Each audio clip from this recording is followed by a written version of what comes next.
And now a startling ABC News investigation. A whistleblower has come forward to tell consumers about the ground beef a lot of us buy at the supermarket. Is it what we think it is, or is it padded with a filler the whistleblower calls pink slime? ABC's senior national correspondent Jim Avila set out to get answers.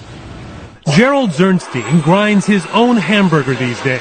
Why? Because this former USDA scientist, now whistleblower, knows that 70% of the ground beef we buy at the supermarket contains something he calls pink slime. Beef trimmings that were once used only in dog food and cooking oil, now sprayed with ammonia to make them safe to eat, and then added to most ground beef as a cheaper filler.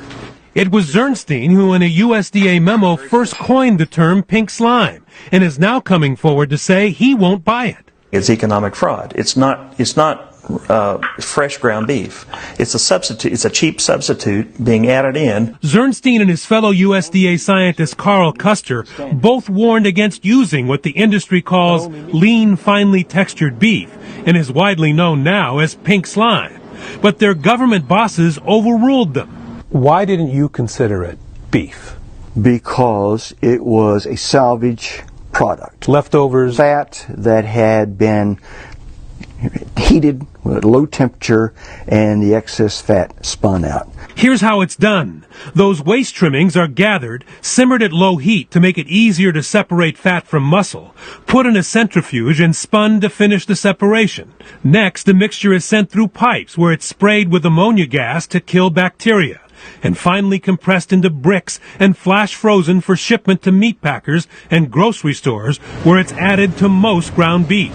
And it doesn't have to appear on the label, because over objections of its own scientists, USDA officials with links to the beef industry labeled pink slime meat. The undersecretary said, it's pink, therefore it's meat. ABC News has learned the woman who made the decision to okay the mix is former Undersecretary of Agriculture Joanne Smith, a call that led to hundreds of millions of dollars for Beef Products, Inc., the makers of pink slime. When Smith stepped down from USDA, BPI's principal supplier appointed her to the board of directors, where she made at least $1.2 million over 17 years. She did not return our calls for comment. BPI says it had nothing to do with her appointment, and the USDA says, while legal then, under current ethics rules, she could not have immediately joined that board. Jim Avila, ABC News, Washington.